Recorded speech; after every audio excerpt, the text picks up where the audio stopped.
இப்போ நாளைக்கு ரிவ்யூ பார்க்கணுங்கிற சொல்லக்கூடிய வாய்ப்புகள் தான் மிக அதிகம்.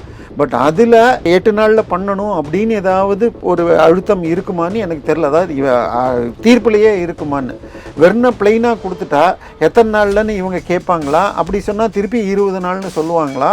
அப்படி சொன்னால் இவங்க மேலேயும் போகலாம். 26 தேர்தல் என்பது ஏப்ரல் எண்டுக்குள்ளே முடிச்சாகணும். பிப்ரவரி 25லிருந்து மார்ச் 5ஆம் தேதிக்குள்ளே அனௌன்ஸ் பண்ணுவாங்க. அப்போ இந்த படம் வரக்கூடாது என்று திமுக கேஸ் போடலாம். இப்போ கூட நமக்கு வருகிற தகவல் என்னென்னா, மாநில சென்சார் போர்டு உறுப்பினர்களை திமுக தூண்டிவிட்டுத்தான் அந்த ஒரு மெம்பர் ரிவ்யூ பண்ணணும்னு கொடுத்தார். இதில் மத்திய அரசு தலையீடு எங்கேயுமே இல்லை. ஸோ இன்னைக்கு ரிவ்யூக்கு போகிறப்ப 7 நாளில் கொடுங்க, 8 நாளில் கொடுங்கன்னு இவங்க கேட்டுக்கிட்டு வந்துருச்சுன்னா சிக்கல் இல்லை. பட் வரவில்லை என்றால் திருப்பி லேட் ஆச்சுன்னா பிப்ரவரி 25க்கு முன்னால் இது ரிலீஸ் ஆகலைன்னா திமுக இதில் போய் இந்த படம் ரிலீஸ் ஆகக்கூடாது என்று கோரிக்கை வைக்கலாம். இதை தாண்டி இன்னொரு பக்கம் திமுக ஐடி விங் இன்னொன்று பறக்குது. இந்த ப்ரொடியூசர், இந்த படத்தை ப்ரொடியூஸ் பண்ணவர் இதுக்கு முன்னாடி 2 கன்னட படம் தான் பண்ணியிருக்கார். அதோடைய பட்ஜெட் 1 கோடி தான். அப்போ 2 கோடி ரூபாய்க்கு படம் எடுத்தவர் எப்படி 500 கோடி? ஏன்னா உச்சநீதிமன்றத்திலையும் சொல்லியிருக்காங்க, ஹைகோர்ட்லையும் 500 கோடி ரூபாய் படம். இப்போ 500 கோடி எங்கேருந்து வந்துச்சு? இந்த 500 கோடியும் உங்களுக்கு ஹவாலா மூலமா இல்லை இவருடைய கருப்பை வெள்ளையாக்குறாரா அப்படிங்கிற மாதிரி எல்லாம் திமுக ஐடி விங் பரப்புது. சிபிஐயை பொறுத்த வரைக்கும் விஜய் மிக அருமையாக கோஆப்ரேட் செய்தார். கேட்ட கேள்விகளுக்கெல்லாம் பதில் கொடுத்தார். நிறைய வீடியோ கொடுத்துருக்கார். ஏற்கனவே நாங்கள் எடுத்ததோடு செக் பண்ணுறோன்னு சொல்லியிருக்காங்க. இப்போ மெயினாக இது போலீஸ் தரப்பை நோக்கி தான் பல விஷயங்கள் போயிட்டுருக்கு. எஸ்பெஷலி அன்னைக்கு நைட்டு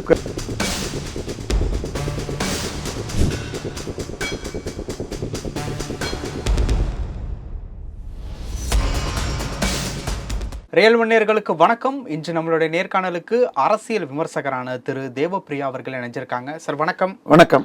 எப்படி இருக்கீங்க? நல்லா இருக்கேன். ஜனநாயகன் திரைப்படத்திற்கு தீர்ப்பு 27ஆம் தேதி. தீர்ப்பை நம்ம நெருங்கியாச்சு. ஸோ இந்த நேரத்தில் என்ன மாதிரி தீர்ப்பு வரப்போகுது? சுச்சுவேஷன் எப்படி இருக்குது? இல்லை, அதாவது சென்சார் தரப்புலேருந்து இது ரிவ்யூ கமிட்டி பார்க்கணும்னு சொல்லிட்டாங்க. அதாவது முதல்ல யூஏ கொடுக்கப்படும் என ஒரு மெயிலே அனுப்பிச்சாங்கன்னு சொன்னாங்க. பட் அதுக்கப்புறம் அதில் 5ல் ஒருத்தரோ 2 பேரோ உங்களுக்கு இதில் மத பிரிவினை தூண்டுற மாதிரி இருக்குது, வேறு சில காரணங்கள் சொல்லி ரிவ்யூ பார்க்கணும்னு சொல்லிட்டாங்க. பட் அதை எதிர்த்து இவங்க வழக்கில் போனாங்க. ஸோ இப்போ அதை ஒரு வாரத்தில் பண்ணணும், 8 நாளில் பண்ணணும்னு கோரிக்கையெல்லாம் வச்சப்போ, அப்போ பொங்கல் டயத்தில் ஆல் இண்டியா லெவல்லேருந்து எங்களுக்கு எல்லா படங்களும் ரிவ்யூக்கு வந்ததுன்னா நாங்கள் 20 நாள் எடுப்போம்னு சொன்னாங்க. இப்போ நாளைக்கு ரிவ்யூ பார்க்கணுங்கிற சொல்லக்கூடிய வாய்ப்புகள் தான் மிக அதிகம். பட் அதில் 8 நாளில் பண்ணணும் அப்படின்னு ஏதாவது ஒரு அழுத்தம் இருக்குமான்னு எனக்கு தெரியல. அதாவது தீர்ப்புலையே இருக்குமான்னு வெறும் பிளெயினாக கொடுத்துட்டா எத்தனை நாள்லன்னு இவங்க கேட்பாங்களா? அப்படி சொன்னால் திருப்பி 20 நாள்னு சொல்லுவாங்களா?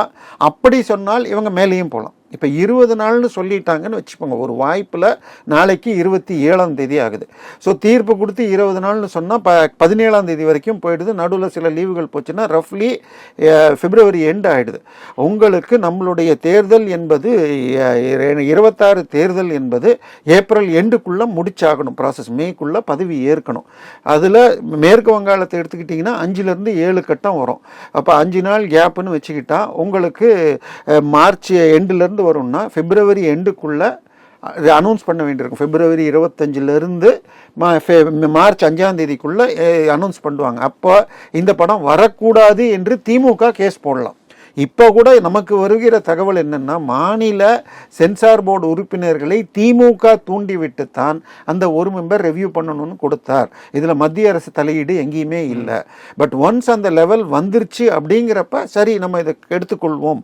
ஏன்னா அவர் எழுதினவரும் பக்காவாக எழுதியிருப்பார். இந்த மாதிரி பாயிண்ட்ஸ் இருக்குது, நான் பார்த்தது, இது பிரச்சனை வரும், இதுக்கு மேலே ரிஸ்க் எடுக்க வேணாம். ஏன்னா சிங்கம் படம் ஹிந்தியில் வந்த பொழுது பாம்பே ஹைகோர்ட்டை சேர்ந்த ஒரு நீதிபதி சொன்னார், இது மாதிரி படங்கள் சமூகத்தையே கெடுக்கக்கூடுகிறது அப்படின்னு இருக்காங்க. ஸோ அதனால ஒன்ஸ் அந்த மாதிரி ஒரு அப்பீல் வந்ததுக்கப்புறம் மத்திய அரசும் சரி இவரை பிடிச்சி வச்சுக்கலான்னு பண்ணியிருக்கலாம். பட் அடிப்படையில் அந்த ரெவ்யூ போகணும்னு சொன்னது திமுகவுடைய ஒரு அழுத்தம் தான். ஏன்னா எல்லா சென்சார் போர்டு உறுப்பினர்களும் இன்றைக்கி தமிழ்நாட்டில் ரிலீஸ் ஆகிற 10க்கு 9 படம் யார் மூலமாக ரிலீஸ் ஆகுதுன்னு தெரியும். ஸோ அவங்களுடைய நட்பு இருக்கும். ஸோ இன்றைக்கி ரெவ்யூக்கு போகிறப்ப 7 நாளில் கொடுங்க 8 நாளில் கொடுங்கன்னு இவங்க கேட்டுக்கிட்டு வந்துருச்சுன்னா சிக்கல் இல்லை. பட் வரவில்லை என்றால் அங்கே திருப்பி இவங்க உச்சநீதிமன்றம் போவாங்களா, உச்சநீதிமன்றத்தில் லிஸ்ட் ஆகுமா, திருப்பி லேட் ஆச்சுன்னா February 25க்கு முன்னால் இது ரிலீஸ் ஆகலைன்னா திமுக இதில் போய் இந்த படம் ரிலீஸ் ஆகக்கூடாது என்று கோரிக்கை வைக்கலாம். ஏன்னா விஜய் அவர்களுடைய நேற்றைய பேச்சு மிக அற்புதமாக இருந்தது. அவங்க ரசிகர்களை பொறுத்த வரைக்கும் அவர்களை கவர்ற மாதிரி எல்லா விஷயத்தையும் சொன்னார். ஆனால் இந்த விஷயத்தை டச்சே பண்ணல.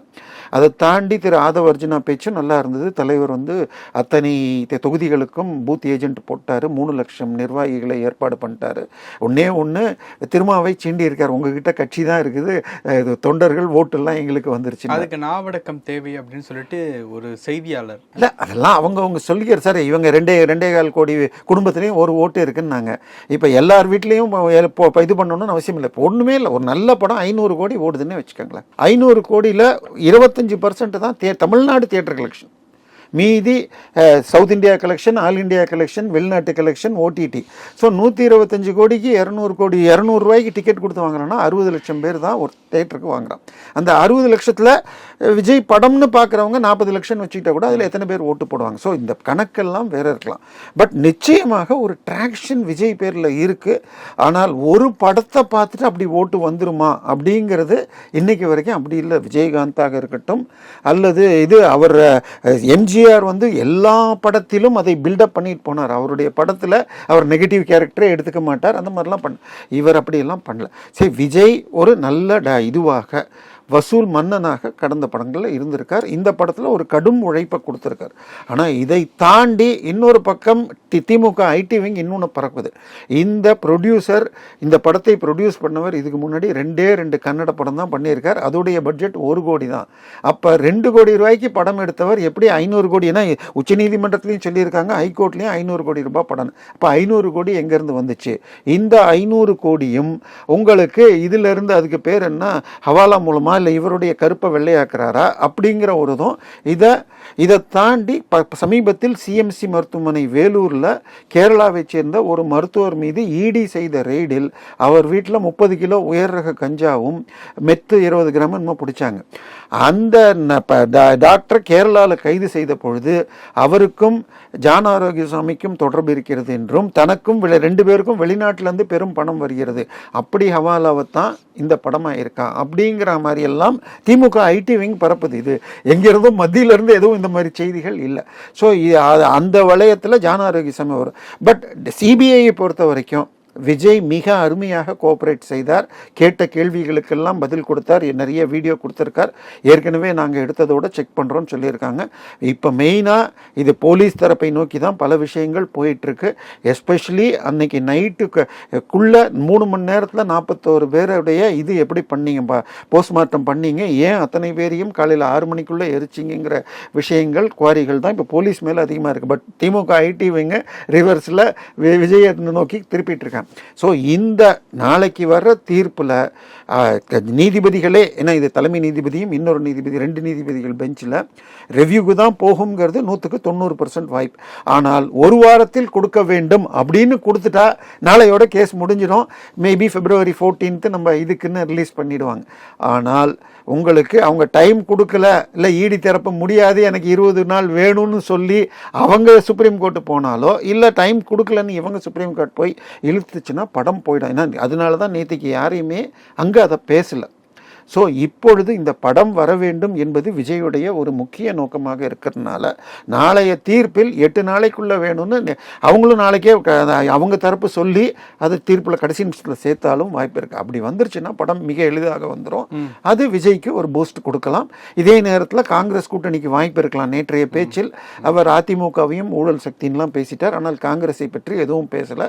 இன்னும் காங்கிரஸ் வருவதற்கு வாய்ப்பு இருக்கிறதுன்னு நம்பிக்கையில் இருந்தாலும் இன்னொரு வார்த்தையும் சொல்லியிருக்கார், தனியாக இருந்தாலும் நாம் வெற்றி பெறுவோம், அதனால யாரும் கூட்டு வரமாட்டாங்கிற மாதிரியும் ஒரு செய்தி ஓடுகிறது. எலெக்ஷன் டேட் அறிவிச்சிட்டா இல்லை எலெக்ஷன் டேட் அறிவிச்சா இதை தடை பண்ண முடியுமான்னு சொன்னால் முழுக்க முழுக்க மோடியை புகழ்ந்து மோடியை பற்றின ஒரு படம் 2019 தேர்தல் டயத்தில் ரிலீஸ் பண்ணுறப்ப காங்கிரஸ் சார்பாக வழக்கு போட்டு கபில் சிபலோ அசோக் தவானோ போய் நின்று அந்த படத்தை தடை செய்து எலெக்ஷனுக்கு அப்புறம் வந்திருக்கு. ஸோ இந்த படத்தில் இவருடைய கேரக்டரே தளபதி ஏதோன்னு பேர் வச்சு வெற்றி கொண்டான்னு தாவேக்கான்லாம் வருது, கொடி கலர் இதெல்லாம் காட்டியிருக்கார் என்று சொல்கிறார்கள்.